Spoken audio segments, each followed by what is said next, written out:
校園欺凌好多人以為淨係香港先有，但其實全球都發生緊。無論係英國、美國、韓國、日本，喺新聞上面都有見到圍毆、拍片欺凌等等。究竟係點解嘅呢？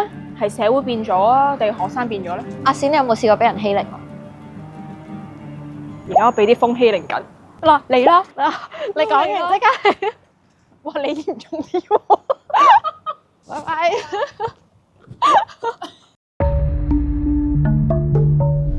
根據各國政府調查，過去10年校園欺凌呈現惡化嘅趨勢。多項國際研究顯示，全球最少有大概2至3成嘅學生曾經遭受欺凌。美國2023年校園暴力數字創近10年新高。韓國近年亦都出現越嚟越多報復式嘅欺凌群組同埋孤立案例。英國每年都有超過15萬宗同校園欺凌相關嘅投訴。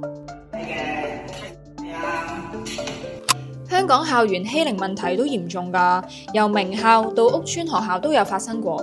更加有調查顯示，香港超過30%嘅學生都曾經遭受欺凌，屬於全球較高水平，即係10個人入面有3個喎。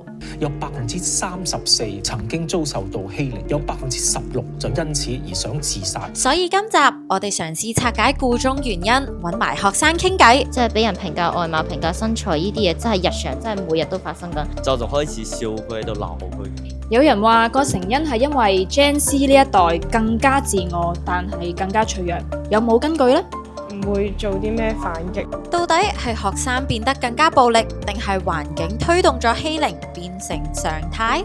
好過同大人傾。係因為佢哋都唔會理我哋啊，佢覺得佢哋自己嗰套啱晒。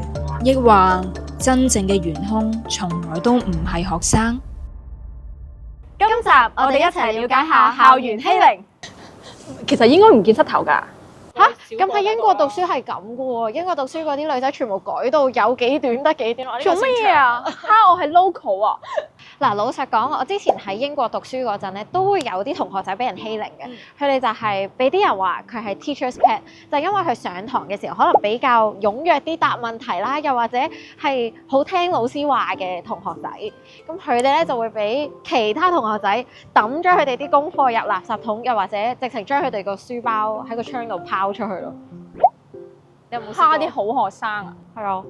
咁我都細個嘅時候都有見過呢啲情況，即係可能係偷零食啦，又或者會偷偷地喺嗰本功課度畫嘢咁咯。聽落好輕騎喎。梗唔輕騎啦，好唔開心㗎啲人。你都有啲戰績喎。我呢個算係咩啊？你呢個先誇張喎。我呢個？唔好講啦，唔好認啦。喂，吓？演技太浮誇喎。原來全球嘅校園欺凌問題呢10年都有上升嘅趨勢，好多國際調查都發現，實體欺凌係普遍，但係數字上升嘅主因係因為網絡。首先講下咩係實體欺凌先，唔單止係打人咁簡單㗎，所有會令對方受傷、覺得驚、唔夠膽反抗嘅行為都算係，例如係推撞啦、扯頭髮啦、掉書包、掉水樽、踢台踢凳或者擋住你條路，全部都係。不要再打啦！講埋另一樣更容易中招，網絡欺凌。任何喺網上邊令到你覺得羞辱、驚或者唔敢講嘢嘅行為，都係欺凌。例如成日喺 group 度踢你出嚟講你衰嘢，幫你改翻名，甚至將你張相改做 meme 圖變樣，甚至邀請晒成個 group 嘅人，但係就唔邀請你一個，呢啲都係欺凌。你應該咁樣近啲，跟住之後呢，影埋側邊。有啲人話因為科技啦，加埋社交平台同埋家庭模式，令到我哋培育咗新嘅一代更加自我，但係更加脆弱。呢個組合係令欺凌以新嘅形態爆發嘅致命原因。要去解釋所有嘢，要去返2010年啊！阿閃啊，我覺得我哋都扮夠學生啦，不如係啊，而家有啲真嘢喺度咧，有少少難堪啊！Hi，Hello。因為佢哋真係忙㗎，我諗住佢哋唔會理我哋㗎。走啊！我唔使識男仔㗎，我讀女校㗎。你哋有冇玩 IG 或者 Threads 啊？都有，好少玩 Threads，IG 多。IG 多 Threads 就可能唔係咯。我 post 自己日常同埋跳舞嘅嘢。咁平時喺 IG 睇啲咩啊？睇啲朋友嗰啲 post，同埋嗰啲 reels 咯。關於運動咯，關於生活 vlog 啊嗰啲咯。有冇睇過自己一日用手機嗰個時間呢6個鐘？6個鐘一日？6、7。如果翻學嘅話，其實都幾多㗎喎。2010年之後 ，Instagram 普及，年輕人由被動上網變成越嚟越多人想做創作者，慢慢建立一個 influencer mindset。就算佢唔係諗住做明星，都會想打理下自己嘅 IG。心理學研究話，每一個 like 都似係一個微小嘅自戀強化，即係年輕人越細開始玩 IG 或者抖音，越會覺得自我價值就等於人哋點樣睇我。係咪串啊？細聲啲。恰就冇嘅，不過笑人肥又有，但係都係講下開下玩笑咁樣。講花名就都幾常見咯，但係即係俾人講嗰個都 OK 咯，即係接受得到嗰啲咯，即係未至於咁嚴重咯。聽過最誇張嘅係小學俾人有人喺廁所俾人淋水咯。有聽過就係拉住其他同學就話：誒唔好同佢玩，我同你玩，你同佢玩嘅話我就同你絕交。成級嘅同學都唔同嗰個同學玩。又喺 Thread 度碌過咯，將佢書包掉落垃圾桶，跟住本人自己執翻。好似係唔知邊間小學定係中學，有個人俾人霸凌，跟住就去咗跳樓，跟住嗰啲霸凌者就話：要唔要去睇阿 B 乜乜乜跳樓？即係你聽翻人哋講呢件事啦，你有冇啲咩感受或者覺得點？嗰啲霸凌者係黐線。可能單純其實只係因為睇唔順眼嗰個人，或者係嗰個人行為有少少古怪，但係佢冇波及到其他人。即係一啲排擠嘅現象會比較多啲。你現今社會你都好難見到有肢體暴力，因為肢體暴力就係警察處理嘅啦嘛。譬如實體欺凌嘅，你見到可能佢會有瘀傷啦，或者你會見到佢返學嘅時候佢會唔開心啦，即係你會去關心佢，或者老師都會去關心佢、關注佢。咁但係如果你話網絡欺凌嘅時候，其實佢冇一個即時嘅情緒可以俾得到你。譬如我而家打你一拳，咁你會痛，你會叫，咁其實有人會去保護你啊，或者係關心你。但係你網絡欺凌嘅時候，你俾人去攻擊或者你去中傷嘅時候，其實喺網絡上面冇一個即時嘅反應，你可以話到俾佢聽，其實我而家係有幾唔開心，或者我 suffer 緊有幾多嘢。老實講啊，講到網上欺凌，好多大人都控制唔到自己。又點知小朋友要喺網上世界認同自己啊？大人咪一樣。你有冇試過喺網上面鬧人？你有冇試過因為啲 like 少咗唔開心？唉唉唉我哋玩 cosplay， 即係俾人評價外貌、評價身材呢啲嘢，真係日常，真係每日都發生緊。其實都只係一種自己發電嘅愛好，會覺得唔係幾好咯。件事就係一個女仔，佢經常戴住個口罩嘛，睇佢個朋友圈就拍埋嗰啲佢個嗰啲照片啊，整成嗰啲表情包嗰啲嘅，就仲開始笑佢喺度鬧佢。即係如果你嘅 IG 或者 Threads 啊，你遇到啲 hater，你通常會點樣處理啊？我會睇完自己唔開心，不過好快就冇嘢。會同 friend 呻下咯，唔會做啲咩反擊或者咩。即係我覺得，除非佢係一個即係可以改善到我自己唔好嘅習慣嘅話，咁我就覺得 OK。好清醒、好醒目嘅同學仔。你幻想下喺個球場度，喺課室度俾人哋即係直頭喐手喐腳，咁會有其他同學仔喺度，咁你就變咗有證人啊嘛。但係譬如我哋而家講話喺網上面嘅世界有陣時係一閃即逝，甚至乎打機嘅場合，可能人哋講幾句啊，或者嗰啲你根本上都冇得話cap 翻落嚟啊。我哋咪即係好似無聲無息咁樣，自己又冇證據去證明係有啲人咧係對佢唔好咁咯。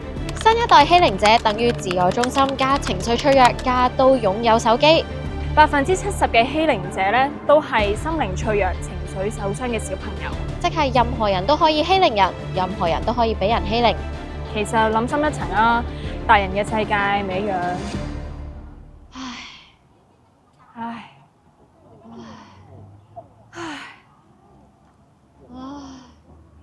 好啦，咁第二個如果題啦，就係如果你哋見到有同學俾人蝦咁樣，咁你哋會點做咧？即係揾大人幫手先都係。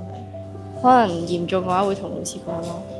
老師講如果一個情況好極端，即係好多人一齊蝦佢，就一定會即係主要係睇佢點樣諗啫。如果佢唔想同大人講，咁佢咁願意信任我，咁我都唔會同人哋講嘅。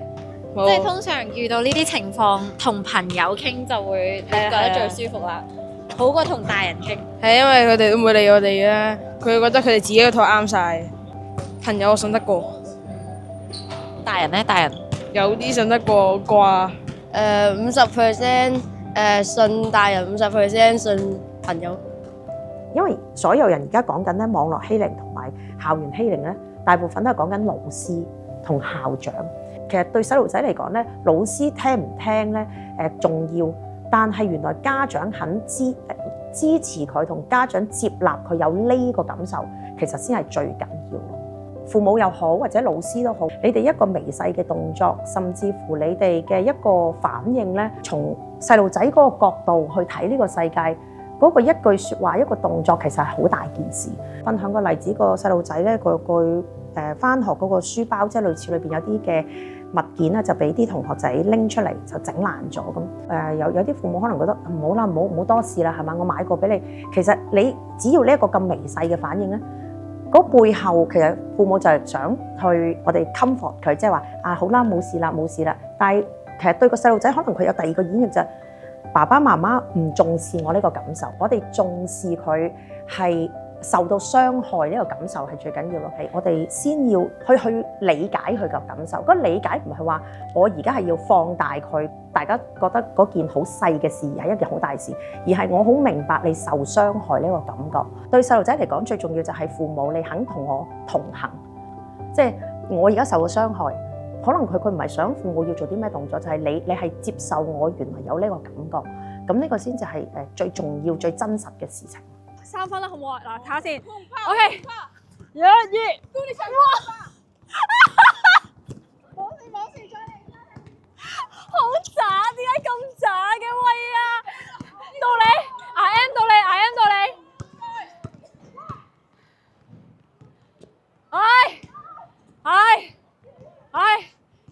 真係我哋都係唔好獻醜，我哋都係唔好獻醜啦，我哋都係唔好阻住佢哋開波啦。